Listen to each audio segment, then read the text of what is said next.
What would you answer if I asked you, what is your best quality? What do you excel at the most? Plus, I ask you to write it right here, right now. Just put it on the comments. Now, on average, about 90% of the people who are faced with this question without having prepared it, they get stuck. And they need at least a few minutes to think and decide their answer. Now, these people, I would say about 20% actually answer with awareness and certainty. The rest, they either do not know what to answer or they are not sure that these are really their strengths. Now, this topic is not only an important topic in job interviews. In fact, this is not what we're going to talk about today. In this YouTube or podcast channel, we talk about mental programming for success. So, in order to achieve this, the objective is to know yourself very well and to be aware of what you bring just by being present and by being yourself. And here is where we find your best strengths. My name is Jessica Rojas. I'm an international career and talent development coach, and today we're going to turn your profile around so that you know for sure what your strengths are and the value that you add to the world every single day. Now, first of all, and I really want to make a comment on this, not knowing how to talk about your strengths, not knowing how to sell yourself, not knowing how to promote yourself is normal, since we're not educated to do it. In any school or any family system that I've seen or known, with some exceptions around there, we're not taught or encouraged to recognize or highlight our skills necessarily. This is not a conversation that we have naturally. It's not like we go and have a coffee with a friend and we ask him or her, hey, so what are your best qualities? Or, hey, could you tell me what is it that you see in me that impresses you? Or what do you admire the most about me? No. We don't have these conversations naturally, and actually, depending on the culture we come from, this can even be super uncomfortable. So if you feel familiar with this, don't judge yourself so much. Please don't be so hard on yourself, it's normal. But it is definitely something that you can become more flexible as you become more aware of yourself and your profile.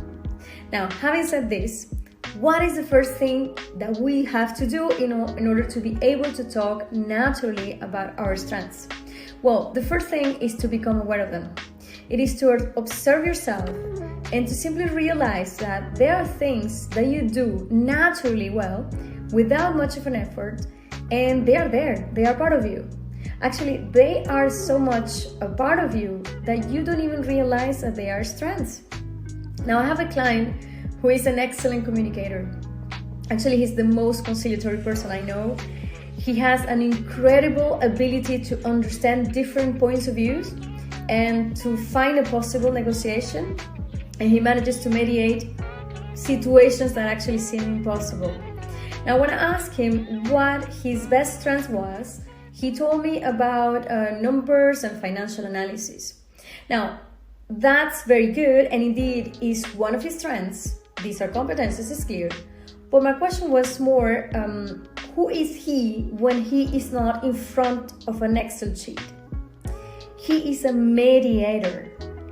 And that is a strength that characterizes him so much, and that when he combines this with another skill in his area, he becomes unbeatable.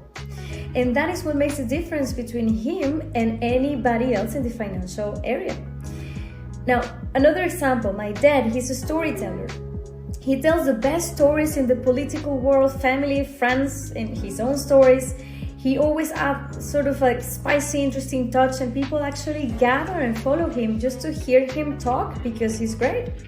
It's a natural talent. So between the creativity, the analytical part, and the factual knowledge, boom, you have a party of very interesting stories. And that is an example of a natural strength and added value.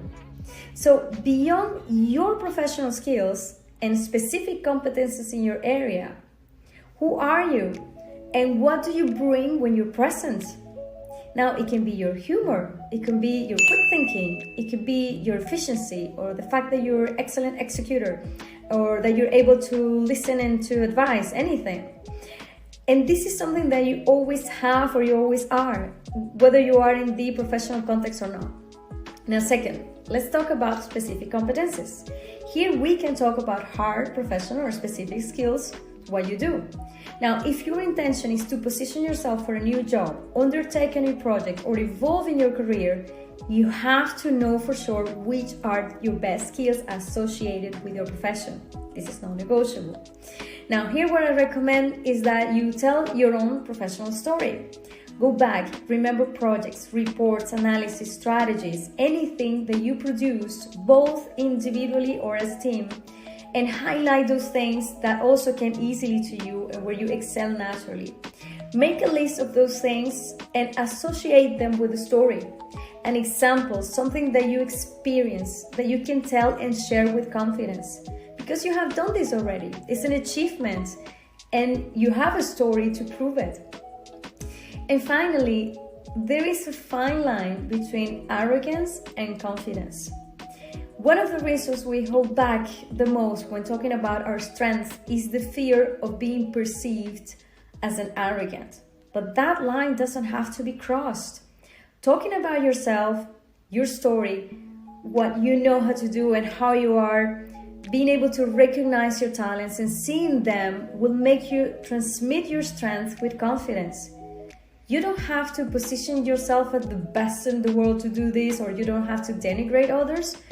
That is the difference between arrogance and confidence. And believe me, when I say that, to talk about yourself and to sell yourself, you don't need to cross that line. The key is not in the arrogance, the key is to be natural. So there you go. Here you have it. First, look at yourself and identify your natural talents. Second, make a list of your professional skills and tie them to a life story that you can tell with confidence and naturally.